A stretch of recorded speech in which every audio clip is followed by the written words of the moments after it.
Competitive एक्झाममध्ये विज्ञान या विषयावर कोणत्या प्रकारचे प्रश्न येतात आणि ते कसे सोडवायचे हे आपण आजच्या व्हिडिओमध्ये आपण शिकणार आहोत. तर आजच्या व्हिडिओमध्ये मी धातुविज्ञान किंवा धातू आणि अधातू हा पाठ घेणार आहे.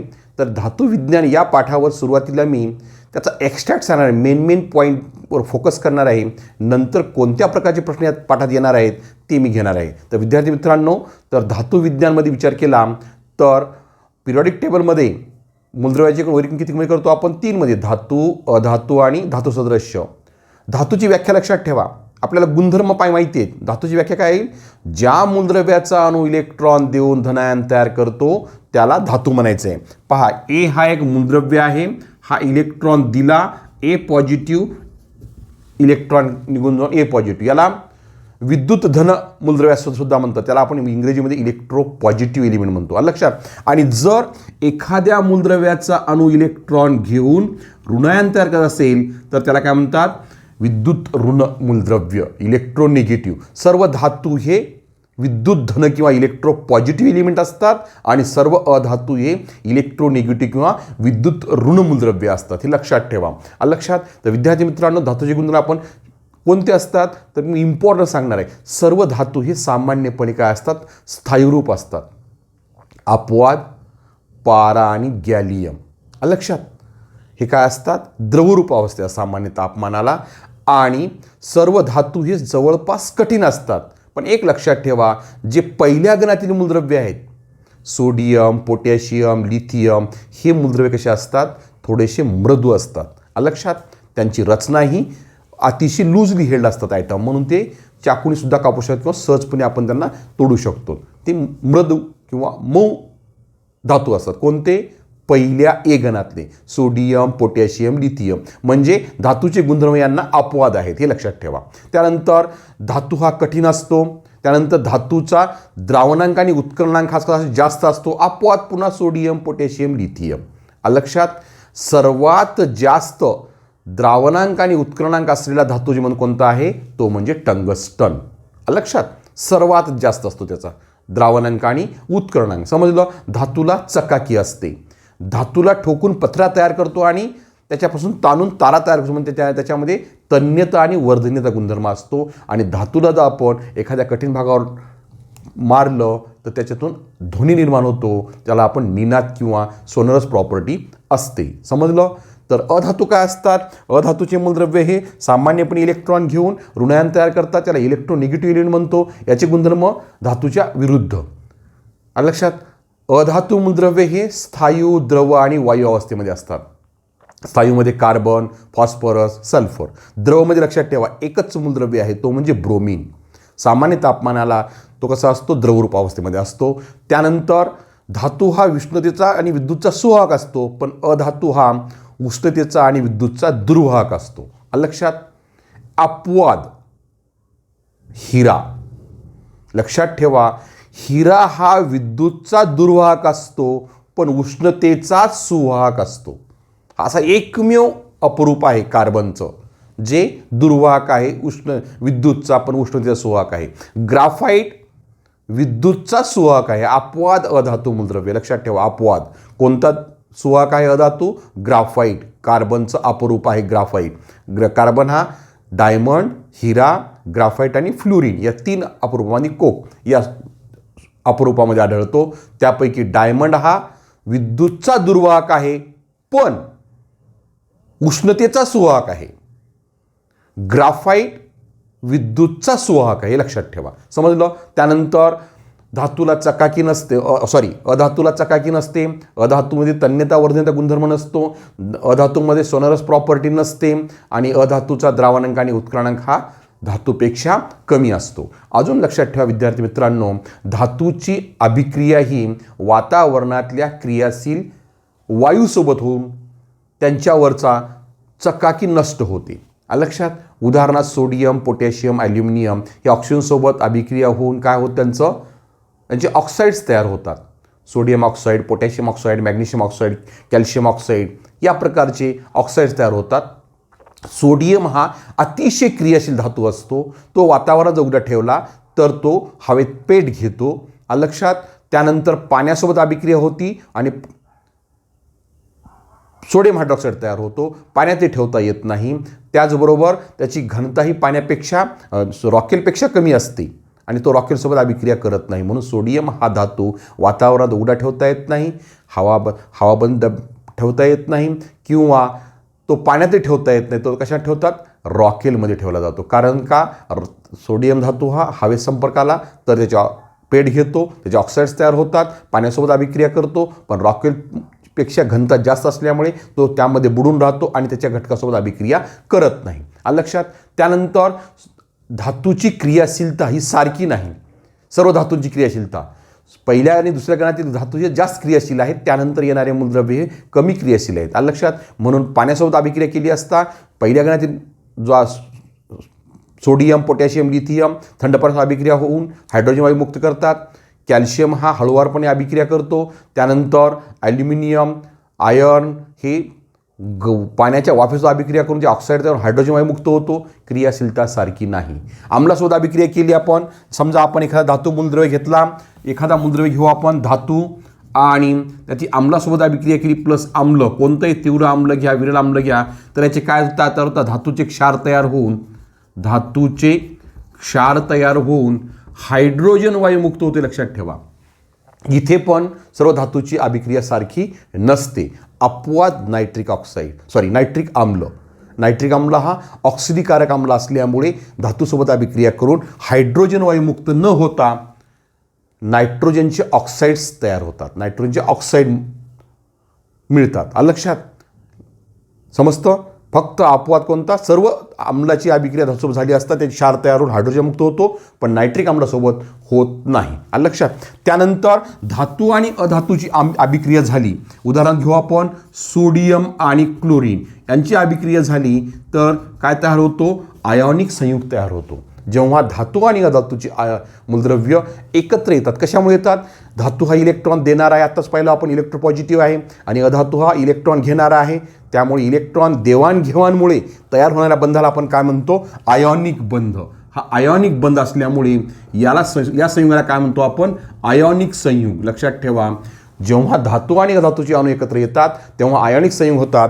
या आयोनिक संयुगाचे गुणधर्म हे कार्बनीय संयुगापेक्षा वेगळे असतात. तर कोणते गुणधर्म आहेत? मीठ हे सर्वात चांगलं उदाहरण आहे दैनंदिन जीवनातलं. पाण्यामध्ये टाकलं विरघळतं, रॉकेलमध्ये टाका विरघळतं का पहा, पेट्रोलमध्ये टाका विरघळतं का पहा, विरघळत नाही. आयोनिक संयुगे हे पाण्यात विरघळतात, कार्बनिक संयुगे विरघळत नाहीत. आयोनिक संयुगे हे सामान्य तापमानाला स्थायी रूप असतात, हे ब्रिटल असतात. त्यानंतर आयोनिक संयुगे ही विद्युतदृष्ट्या उदासीन असतात.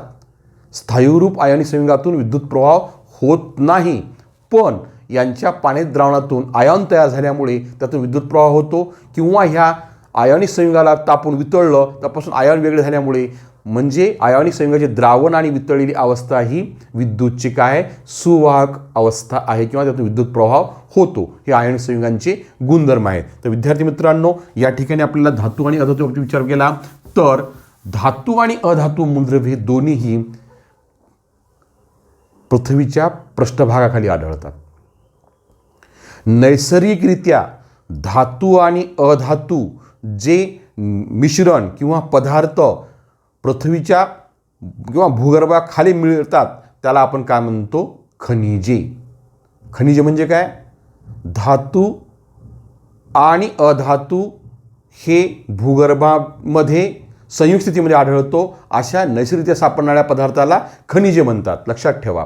आणि ज्या खनिजापासून आपल्याला उपयुक्त धातू मिळतो त्याला काय म्हणतो आपण? धातुक. लक्षात ठेवा. आणि या धातुकामध्ये जे वाळू, खडक ही अशुद्धी असते, या अशुद्धीला मृदा अशुद्धी म्हणतात. म्हणजे थोडक्यात सांगायचं म्हणजे धातू हे भूगर्भामध्ये आढळतात. लक्षात ठेवा. आणि हे भूगर्भामध्ये आढळणारे धातू कोणते असतात? काही संयुक्त स्थितीमध्ये असतात आणि काही मुक्त स्थितीमध्ये असतात. लक्षात. तर संयुक्त आणि मुक्त कोणते आढळतात? तर विद्यार्थी मित्रांनो लक्षात ठेवा, धातूची क्रियाशीलता ठरवण्यासाठी एक अभिक्रिया वापरली जाते, ती म्हणजे विस्थापन अभिक्रिया. या विस्थापन अभिक्रियेद्वारे आताच आपण पाहिलं धातूची क्रियाशीलता ही सारखी नाही, म्हणून त्यांची क्रियाशीलता ठरवण्यासाठी एखादी तरी आपल्याला अभिक्रियेचा उपयोग करावा लागतो, तर त्या ठिकाणी विस्थापन अभिक्रियेचा उपयोग केला जातो. विस्थापन अभिक्रिया म्हणजे काय? ज्या अभिक्रियेमध्ये समजा ए हा मूलद्रव्य आहे, क्रियाशील मूलद्रव्य लक्षात, आणि आपण बी या धातूचे क्षाराचे द्रावण घेतले लक्षात, तर यावेळेस काय होतं? ए ची जागा कोण घेतो? बी ने घेतो, आणि काय तयार होतो? ए चे क्षाराचे द्रावण, आणि यापासून बी हा विस्थापित होतो. उदाहरण घेऊ आपण. झिंक हा क्रियाशील धातू आहे, कॉपर सल्फेट हा बी धातूचं क्षारात द्रावण आहे. या ठिकाणी झिंक सल्फेट तयार होऊन तांबे बाजूला निघाले. या विस्थापन अभिक्रियेवरून आपण धातूची अभिक्रियाशीलता श्रेणी मांडू शकतो. तर ती श्रेणी ही पाठच असली पाहिजे, लक्षात ठेवा. तर सर्वात जास्त क्रियाशील धातू कोणते आहेत? तर पहिल्या आणि दुसऱ्या यगनातील पोटॅशियम, सोडियम, लिथियम, कॅल्शियम, त्यानंतर मॅग्नेशियम, ॲल्युमिनियम, झिंक लक्षात, यानंतर झिंक, आयर्न, टीन, लेड लक्षात, त्यानंतर copper, mercury, silver, AG, platinum. ही सिरीज पाठ असली पाहिजे आपली, धातूची अभिक्रियाशीलता श्रेणी.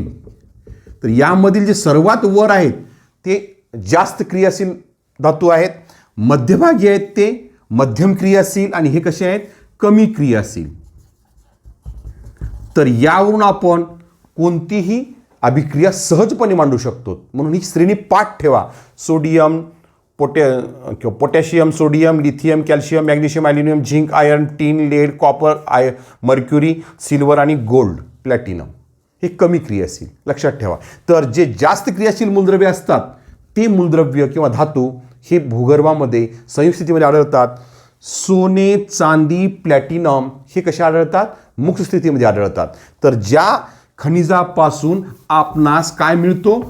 धातू मिळतो, त्याला काय म्हणतो आपण? धातू. धातुकामध्ये जी मृदा अशुद्धी जी अशुद्धी असते त्याला आपण काय म्हणतो? मृदा अशुद्धी.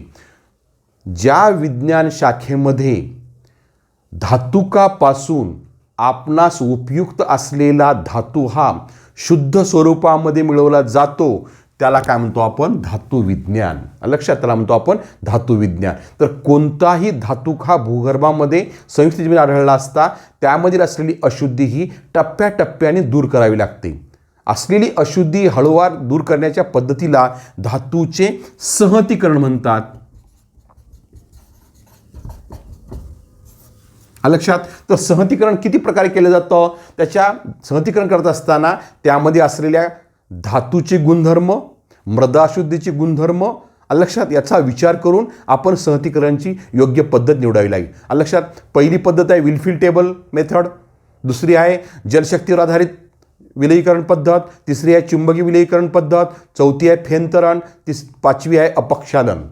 विलफिल टेबल मेथड आणि जलशक्तीवर आधारित विलयीकरण पद्धत ही गुरुत्वीय पद्धतीवर अवलंबून आहे, कारण त्यांच्यामध्ये जे असणारे घटक आहेत त्यांची घनता ही वेगवेगळी असते. म्हणून विलफिल टेबल मेथड आणि जलशक्ती आधारित पद्धत ही कशावर अवलंबून आहे? कशावर अवलंबून आहे? गुरुत्वीय पद्धतीवर. आणि चुंबकीय पद्धत त्यामध्ये असलेल्या चुंबकीय आणि अचुंबकीय घटकाच्या गुणधर्मावर.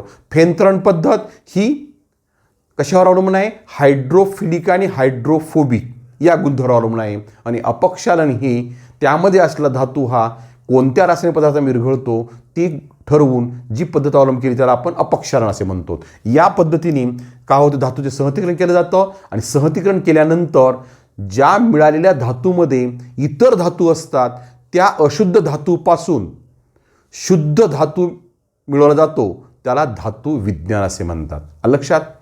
तर या पद्धतीने आपण काय करू शकतो? धातूचं निष्कर्षण करू शकतो. त्यानंतर धातूवर आपल्या आत्ताच सांगितलं धातूची अभिक्रिया ही वातावरणाच्या घटकासोबत होते. चांदीची अभिक्रिया हायड्रोजन सल्फाईडसोबत होते आणि सिल्वर सल्फाईड नावाचा काळा रंगाचा थर तयार होतो. तांब्याची अभिक्रिया वातावरणाच्या कार्बन डायऑक्साईडसोबत होऊन कॉपर कार्बन त्यात हिरवट रंगाचा पदार्थ तयार होतो. लक्षात. ॲल्युमिनियमचा अभिक्रिया ऑक्सिजनसोबत ॲल्युमिनियम ऑक्साईडचा थर जमा होतो, सोडियमची अभिक्रिया ऑक्सिजनसोबत सोडियम ऑक्साईड तयार होतो. हे सगळे काय आहेत, अभिक्रिया होऊन धातूची क्षरण होते. लक्षात, ज्याला आपण करोजन म्हणू. करोजन म्हणजे काय, क्षरण म्हणजे काय, धातूची वातावरणात त्या घटकासोबत अभिक्रिया होऊन धातूची झीज होणे, या प्रक्रियेला आपण काय म्हणतो, क्षरण होतो. क्षरण होऊ नये म्हणून काय केलं जाते, त्याच्यावर काही पेंट, ऑइल यासारखे अँटी रस्टिंग सोल्युशन लावलं जातं किंवा इतर रासायनिक पद्धतीचा वापर केला जातो. पहिली आहे गॅल्वनायझिंग, लक्षात. दुसरं आहे टायनिंग, तिसरी आहे अनोडायझिंग, चौथी आहे इलेक्ट्रोप्लेटिंग आणि पाचवी आहे ऑलाईंग. गॅल्वनायझिंग म्हणजे काय, जेव्हा लोखंडावर जस्ताचा थर दिला जातो त्याला आपण काय म्हणतो, गॅल्वनायझिंग. कथिलीकरण, टायनिंग म्हणजे काय, तांब्यावर किंवा पितळवर कथीलचा पातळ थर दिला जातो त्याला कथिलीकरण म्हणतात. अनोडायझिंग म्हणजे काय, एखाद्या धातू हा विद्युत प्रक्रियेमध्ये ॲनोडला जोडून त्यावर त्याच धातूचा ऑक्साईडचा थर दिला जातो त्याला अनोडायझिंग म्हणतात. इलेक्ट्रोप्लेटिंग, यामध्ये इलेक्ट्रोप्लेटिंगमध्ये जास्त क्रियाशील धातूवर कमी क्रियाशील धातूचा थर दिले त्याला आपण काय म्हणतो, इलेक्ट्रोप्लेटिंग. आणि ऑलॉईंग म्हणजे काय, जेव्हा दोन किंवा दोनपेक्षा धातू आणि अधातूच्या समांग मिश्रण काय म्हणतो आपण, ऑलाईज, आणि त्या पद्धतीला काय म्हणतो, ऑलॉईंग. या पद्धतीचा वापर करून आपण धातूचं क्षरण थांबवू शकतो. तर या विद्यार्थी मित्रांनो, सोने हा कशातच अभिक्रिया करणारा धातू नाही. लक्षात, त्याला राजधातू म्हटलं जातं. प्लॅटिनम आणि गोल्डला राजधातू म्हणतात, कारण सोन्यावर आम्लारी क्षाराचा पाण्याचा कुठलाच परिणाम होत नाही, कशातच विरघळत नाही. पण सोने आणि प्लॅटिनम हे 3:1 कॉन्सन्ट्रेटेड HCl आणि कॉन्सन्ट्रेटेड HNO3 या मिश्रणामध्ये मात्र हा सोने आणि प्लॅटिनम वितळलं जातं. याला ॲक्वारेजिया म्हणतात. लक्षात ठेवा, ॲक्वारेजिया म्हणजे काय, कॉन्सन्ट्रेटेड HCl आणि कॉन्सन्ट्रेटेड नायट्रिक ॲसिड 3:1 प्रमाणात घेतलेल्या आम्लाला ॲक्वारेजिया म्हणतात. यामध्ये सोने आणि प्लॅटिनम हे राजधातू विरघळले जातात. लक्षात ठेवा. तर विद्यार्थी मित्रांनो, या पाठावर पहिला प्रश्न काय विचारतो पहा, खालीलपैकी कोणत्या धातूचा वितरण बिंदू सर्वात कमी असतो. तर या ठिकाणी आताच तुम्हाला सांगितलं, सर्व धातूचा काय असतो, वितरण आणि उत्कलन बिंदू हा जास्त असतो, पण कमी क्रियाशील कोणाचा असतो सांगितलं, पहिल्या गणातील. लक्षात ठेवायचं कोणता आहे, सोने पहिल्या गणातला नाही, दुसरे चांदी नाही, टंगस्टन नाही, तर पहिल्या ये गणातला जो धातू आहे तो म्हणजे पोटॅशियम. म्हणून याचं करेक्ट उत्तर काय येतं, ड. लक्षात. दुसरं आहे डॅश डॅश हे विद्युतचे सुवाहक आहे. खाली दिलेले 4 पर्याय आहेत पहा, हिरा, आयोडीन, ग्राफाईट, गंधक. तर कार्बनचं एक अपरूप असं आहे की ते काय असतं, विद्युतचं सुवाहक असतं. तर कोणतं अपरूप आहे, डायमंड. हिरा नाही आहे, आयोडीन हे नाही आहे, दुर्वाहक आहे. ग्राफाईट हा विद्युतचा सुवाहक असतो, म्हणून याचा पर्याय काय येतो, क. खालीलपैकी कोणते 2 धातू सामान्यतः आपल्याला द्रव अवस्थेत आढळतात. सांगितलं सर्व धातू एक स्थायीरूप अवस्थेत असतात, पण 2 धातू मला सांगितलेले आहेत ते कोणते आहेत, पारा आणि गॅलियम. लक्षात. तर पारा चांदी नाही, कोबाल्ट निकेल नाही, कॅल्शियम गॅलियम नाही, पारा आणि गॅलियम. याचं उत्तर येतं ड. त्यानंतर सोडियम हा धातू रॉकेलमध्ये ठेवतात. आता तुम्हाला सोडियम अतिशय क्रियाशील धातू आहे, त्याला रॉकेलमध्ये ठेवतात. का ठेवतात, त्याचं कारण काय, हवेत पेट घेतो, बरोबर आहे. सोडियम हलका असल्यामुळे रॉकेलमध्ये बुडतो, ची घनता बरोबर आहे, जास्त आहे. पाण्यासोबत अभिक्रिया करतो, बरोबर आहे, पण रॉकेलसोबत अभिक्रिया करत नाही, बरोबर आहे. वरील सर्व पर्याय बरोबर आहेत, म्हणून त्याचं उत्तर येतं ड. नेक्स्ट क्वेश्चन, चांदीची वातावरणातील डॅश डॅश वायूसोबत अभिक्रिया होते. आपण पाहिलं चांदी हा कमी क्रियाशील धातू आहे, पण याचा हायड्रोजन सल्फाईड या वायूसोबत अभिक्रिया होऊन सिल्वर सल्फाईडचा काळा रंग तयार होतो. लक्षात, काळ्या रंगाचा थर तयार होतो. तर कार्बन डायऑक्साईड अभिक्रिया होत नाही, ऑक्सिजनसोबत होत नाही, नायट्रोजनची कोणत्याच धातूची अभिक्रिया होत नाही, फक्त हायड्रोजन सल्फाईडची अभिक्रिया ही चांदीसोबत होते आणि काळ्या रंगाचा थर तयार होतो, म्हणून चांदी ही काळी पडते. लक्षात ठेवा, उत्तर येतं डी. पुढचा प्रश्न आहे, लोखंडावर जस्ताचा पातळ थर देण्याच्या प्रक्रियेला डॅश डॅश म्हणतात. लोखंड गंजतं, लोखंड गंजू नये. उदाहरणार्थ टाचपिन आहे, टाचपिन लोखंडाची असते पण ती चमकदार असते. चमकदार असला थर कशाचा असतो, झिंकचा, जस्ताचा असतो. लोखंडाच्या धातूवर जस्ताचा पातळ थर देण्याच्या प्रक्रियेला काय म्हणतो आपण, जस्त विलेपन. कारण कथिलीकरण म्हणजे काय, तांब्यावर किंवा पितळवर टीनचा पात्र कत्लीकरण म्हणतात. धनारीकरण म्हणजे अनोडायझिंग, एखाद्या धातूला ॲनोडला जोडून त्याच्या ऑक्साईडचा थर देण्याला अनोडीकरण म्हणतात. संमिश्रीकरण म्हणजे काय, दोन किंवा दोनपेक्षा धातू आणि अधातूच्या समांग मिश्रणाला संमिश्रीकरण म्हणतात. पण जस्त विलेपन म्हणजे लोखंडावर जस्ताचा थर देण्याच्या प्रक्रियेला जस्त विलेपन म्हणतात. मग उदाहरण येतं, याचं उत्तर येतं क. आम्लराज ॲक्वारेजिया मिश्रण म्हणजे डॅश डॅश होय. आम्लराजामध्ये आत्ताच सांग तुम्हाला, सोने आणि प्लॅटिनम पूर्णपणे विरघळतं. लक्षात, पूर्ण निष्क्रिय असणं किंवा कमी क्रिया असलेला जो धातू आहे तो याच्यात विरघळतो. तर त्याचं तुम्हाला सांगितलं होतं 3:1 प्रमाणात काय असतो, सहंत HCl आणि सहंत नायट्रिक आम्ल. 3:1 प्रमाण, 3:1 सहंत HCl आणि सहंत नायट्रिक आम्ल. याचं उत्तर करेक्ट येतं अ. कारण इथं काय दिलेलं आहे, एकाच तीन म्हणजे एक सहंत HCl आहे आणि 3 काय आहे, सहंत नायट्रिक आम्ल आहे. लक्षात, म्हणून हे पर्याय येत नाही. तर याचा पर्याय येतो अ. त्यानंतर धातुकाचे सहंतीकरणाची फेनतरण पद्धत डॅश डॅश या तत्वावर अवलंबून आहे. आपल्याला माहिती आहे सहंतीकरणामध्ये वेगवेगळ्या पद्धतीचा अवलंब करतात. चुंबकीय पद्धत ही आहे, तर ज्यामध्ये धातुकामध्ये चुंबक आणि अचुंबक घटक असतात ते चुंबकीय पद्धत वापरतात. जेव्हा धातू आणि त्यामध्ये असलेल्या अशुद्धीची डेन्सिटी वेगळी असते त्यावेळेस गुरुत्व तत्वाचा वापर करतात. आणि जेव्हा धातू आणि अधातू यांचे गुणधर्म पाण्यासोबत वेगळे असतात, एक मृद अशुद्धी ही पाण्यात विरघळते आणि धातू हा पाण्यात विरघळत नाही, तर तेलामध्ये त्याचं विरघळतं. तर अशा पद्धतीने काय वापरतात, फेनतरण पद्धत. तर लक्षात ठेवा, सर्व धातूचे सल्फाइड्स, धातुकाचे सल्फाइड्स याचे सहंतीकरण करत असताना, सल्फाइड धातुकाचे सहंतीकरण असताना जलश्रेणी जलविरोधी म्हणजे फेनतरण पद्धतीचा वापर करतात. म्हणजे याचं उत्तर येतं क. डॅश डॅश हे ऑक्साईड हे उभयधर्मी आहे. लक्षात ठेवा, सर्व धातूचे ऑक्साईड्स, धातू ऑक्साईड कसे असतात, धातू ऑक्साईड सामान्यपणे बरं का हे कसे असतात, आम्लारी धर्मी. अधातू ऑक्साईड सामान्यपणे आम्लधर्मी. पण ॲल्युमिनियम ऑक्साईड, झिंक ऑक्साईड हा कसा असतो, उभयधर्मी. लक्षात ठेवा. तर या ठिकाणी कोणते दिले पहा, सोडियम ऑक्साईड धातूचा ऑक्साईड आहे म्हणजे काय आहे, आम्लारी आहे. कार्बन मोनॉक्साईड अधातूचा आहे, आम्लधर्मी आहे. मॅग्नेशियम ऑक्साईड हा धातू ऑक्साईड आहे, पण आपोआप तुम्हाला सांगितलं झिंक आणि ॲल्युमिनियम कसा असतो, उभयधर्मी. म्हणून याचं उत्तर येतं ड. डॅश डॅश हे ऑक्साईड उदासीन आहे. लक्षात ठेवा, उदासीन म्हणजे लिटमसच्या बाबतीमध्ये.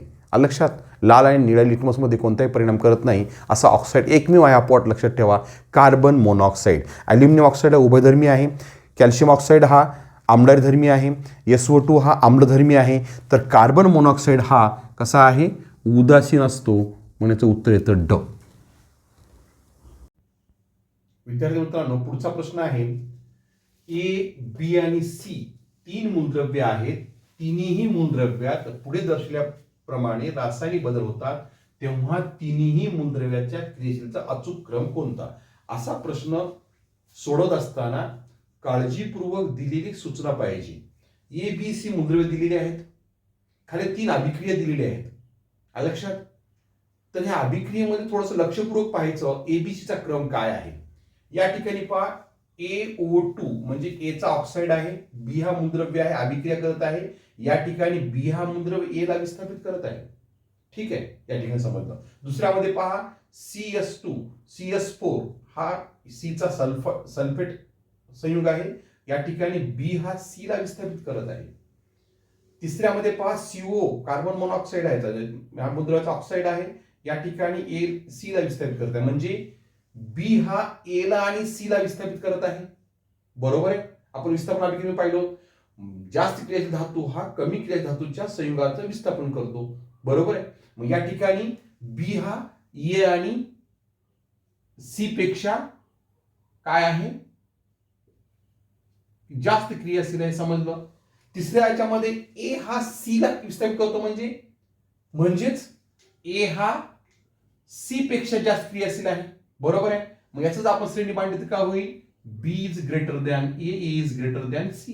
बरोबर आहे. असा क्रम कुठे येतो पहा, A अ आहे का नाही, B A C आलेला आहे. इथं C A B आहे, म्हणून याचा योग्य क्रम कोणता येतो, B. समजलं का? याचं उत्तर कसं काढलं, विस्थापन अभिक्रियेद्वारे हा क्रम ठरला जातो. ठीक आहे. त्यानंतर खालील सत्य विधान कोणते?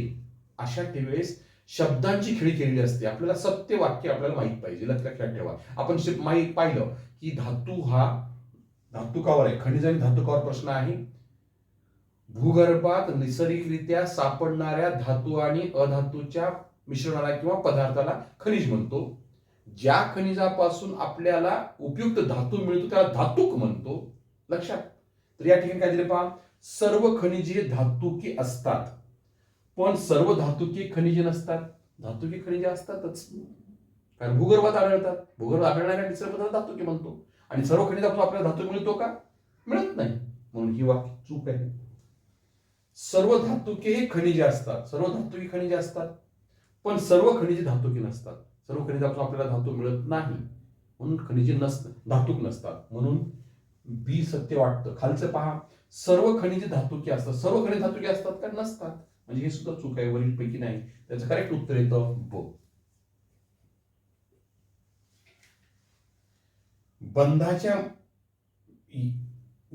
बंधाच्या मजबूतीची योग्य क्रमता कोणती? Order of strength of bond. आपल्याला माहिती आहे bond, ionic bond, covalent bond, metallic bond, हे आपल्याला 10वी पर्यंत आपले 3 बंध आहेत. बरोबर आहे. तर 3 बंधामध्ये क्रम दिलेला आहे.